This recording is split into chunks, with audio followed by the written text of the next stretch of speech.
안녕하세요. 교통사고 전문 채널 유닛니 TV의 프로와 함께 갑시다. 자, 이번 시간에는 교통사고 환자들 같은 경우에 지금 건강보험으로 처리가 되는지 여부, 교통사고와 건강보험의 관계에 대한 내용에 대해서 일반인들이 혹시 잘못 알고 계신 내용이 있다든지 또 참고될 내용에 대해서 한번 다뤄보도록 하겠습니다.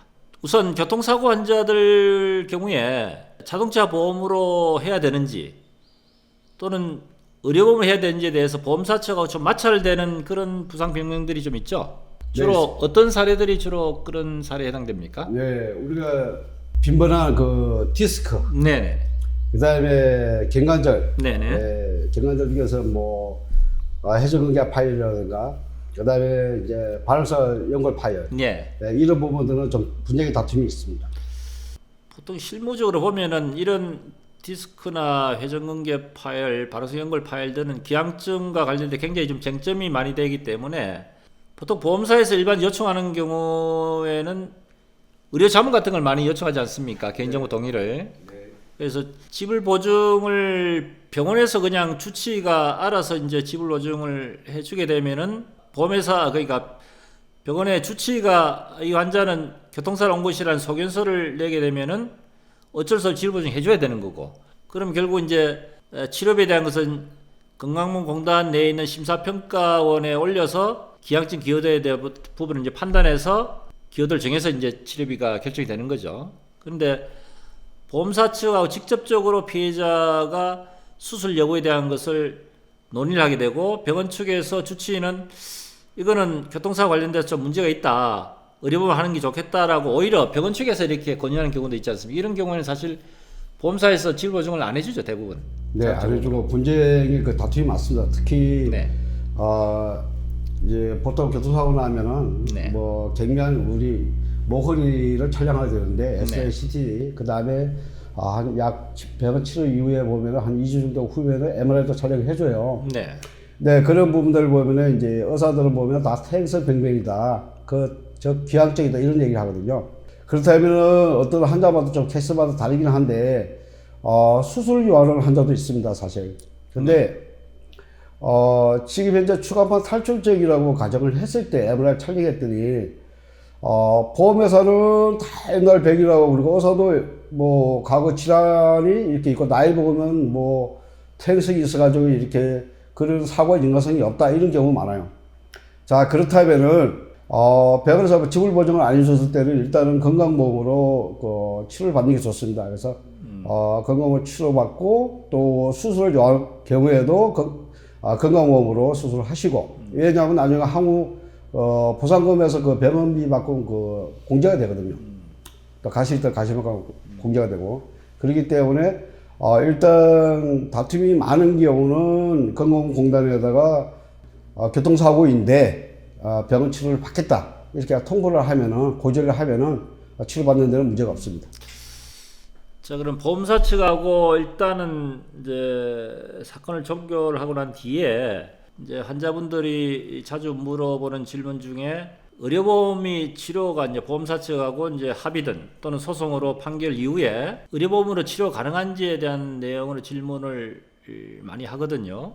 자, 그러면 보통 이제 자동차 보험회사하고 합의 내지는 소송 판결로 종결된 이후 보험사 관계가 다 종료된 이후에 피해자분들이 종종 질문하는 내용 중에 앞으로 건강보험으로 치료가 가능한지 아니면 일반 수가로 계속 해야 되는지에 대한 부분에 질문이 있는데, 어떻게 지금 법적으로 좀 일반 수가 아닌 다른 혜택을 볼 수 있는 방안이 있나요, 혹시? 자동차 사고일 경우에는 네. 합의 이후에 네. 자동차 보험 진료 수가로 네. 그 병원비, 병원 관련 비용, 네. 부대 비용을 지출할 수 있습니다. 다만 이제 신체 감정을 받을 때는 네. 항우 치료를 이제 피해자 측에서는 일반 수가로 좀 이렇게 계속적으로 주장을 해서 네. 받는 게 좋을 것 같고요. 그다음에 합의가 종료된 그 이후에는 네. 자동차 보험으로 진료 수가로 병원 치료 관계비를 적용할 수 있으니까 너무 걱정 안 하셔도 될 것 같습니다. 네.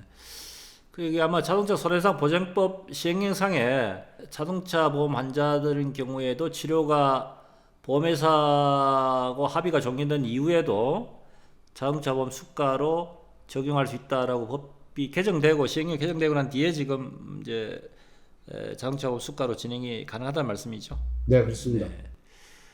그리고 또 한 가지 지금 피해자분들이 궁금해하는 사항 중 하나가 소송으로 직접 이제 치료가 장기 치료가 필요한 경우에 이제 소송을 진행했을 때 혹시 보험사 측에서 지불 보증을 하지 않는 경우에 건강보험으로 어떻게 진행을 해야 될지 여부에 대한 문의를 가끔 하시는 분들이 계시거든요. 네. 만약에 보험사 측의 소송 진행 이후에 지금 지불 보증을 만약에 안 해주겠다라고 행포를 부린다면은 어떻게 대처하는 게 좋습니까? 소송했다고 해서 그 지불부터 중단하는 경우는 네. 사실 많습니다. 그 다음에 네, 두 번째 네. 신체 감정 결과 해신 나오자마자 매직급에서도 뭐 중단시키는 경우도 있고요. 네. 예. 그런 경우는 이 사건이 완전히 종결될 때까지는 네. 건강보험으로 병원에 병원 치료 관련된 거 네네. 모든 걸 다 받을 수 있습니다. 다만 공단에다가 통보를 하시면 됩니다. 그러면 공단에서는 이제 보험회사 상대로 나중에 구상을 하거든요. 그 법적으로는 치료비를 보험회사에서 지불이 가능한 것이 변론 종료 시점까지는 치료비 지불을 하도록 되어 있지 않습니까? 그 이후에는 결국 향후 치료비로 예를 들어 개환장애 같은 경우에는 향후 치료비로 이제 변론 종료 시점부터 기산이 되기 때문에 그러니까 변론 종료 시점까지는 보험회사에서 치료비 지불 보증을 해야 되는데 소송과 동시에 또는 중간에 간혹 지불 보증을 안 하겠다 자비 부담하고 법으로 청구해라고 이렇게 보험사나 공제조합에서 이제 행포를 부리는 경우들이 가끔 있는데 이때는 이제 건강보험으로 공단에다가 청구를 하고 공단에다 이제 소송 고지를 하면 된다는 말씀이시죠? 네, 어떤 그 매직급 보험회사는 네. 그렇더라고요. 아니 소송했던 그 자체에서 중단시켜요. 그러니까 네. 좀 갑질이 좀 심하죠. 네. 또 모 공유조합은 신체 감정이 나오지 않았냐? 그러면 한국집에 다 나왔으니까 여기서 우리 중단한다. 그렇죠. 이런 경우도 있어요. 근데 그렇죠. 네네. 이 소송을 하다 보면은 변론 종기라는 것이 1심도 있고 2심도 있고 1심에서 뭐 양측이든 한쪽 일박이든 이의 달면은 변론 종기라 해도 연장되는 거거든요. 그러면 예를 들어서 뭐 항소심까지는 지불 보정을 해주는 게 맞죠. 확정되기 전까지는 저는 개인적으로 이 사건이 예를 들어서 뭐 쌍방이든 일박이든 간에 대법원까지 간다 그러면 확정되는 그 순간까지는 지불 보정해 주는 게 맞다고 봅니다. 한 가지 마지막 중요한 그 내용에 대한 부분을 좀 말씀을 드려야 될 것 같은데요.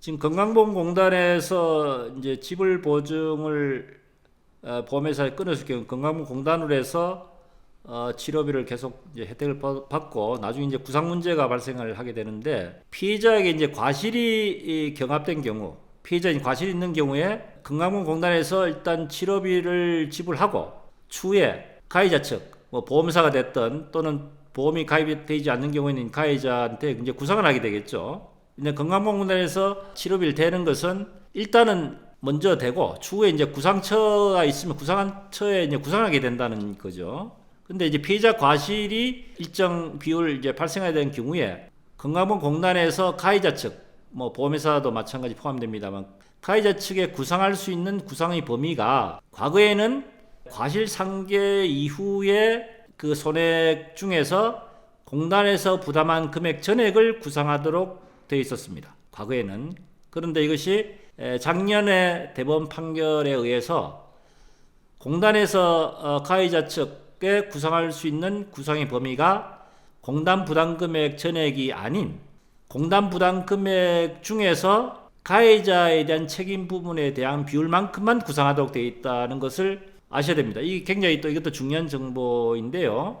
예를 들어서 피해자 과실이 50%고 치료비가 예를 들어 건강보험공단에서 1,000만 원이 나왔다면은 전체 치료비가 2천만 원이고 그 중에서 피해자가 그 건강보험을 처리하게 되면 20%를 부담해야 되지 않습니까? 그러면 1,000만 원 중에서 200만 원을 본인이 부담하고 물론 이제 비급여도 이제 발생하게 되는데 나머지 800만 원을 건강보험공단에서 만약에 부담하게 됐다 했을 때 피해자 과실이 50% 같으면은 전체 치료비 1,000만 중에서 50%만큼에 해당되는 50%가 공단에서 발생한 부담 금액이고 그 50%만큼만 청구하는 것이 아니라 그전에는 공단 부담 금액 800만 원을 다 가해자 측에 구상을 했다는 얘기죠.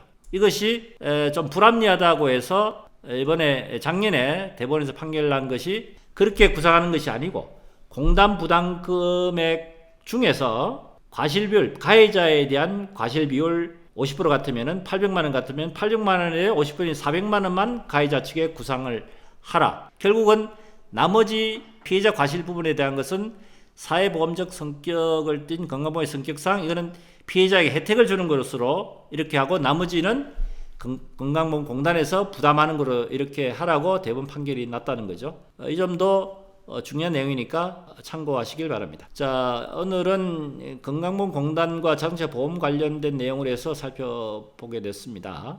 조금의 정보에 도움이 되셨다고 생각하시면은 좋아요라든지 구독 많이 좀 부탁드리겠습니다. 자, 지금까지 교통사 전문 채널 윤앤TV에서 진행한 프로와 함께였습니다. 시청해 주셔서 감사드리고 다음 시간에 또 알찬 주제를 가지고 찾아뵙도록 하겠습니다. 감사합니다.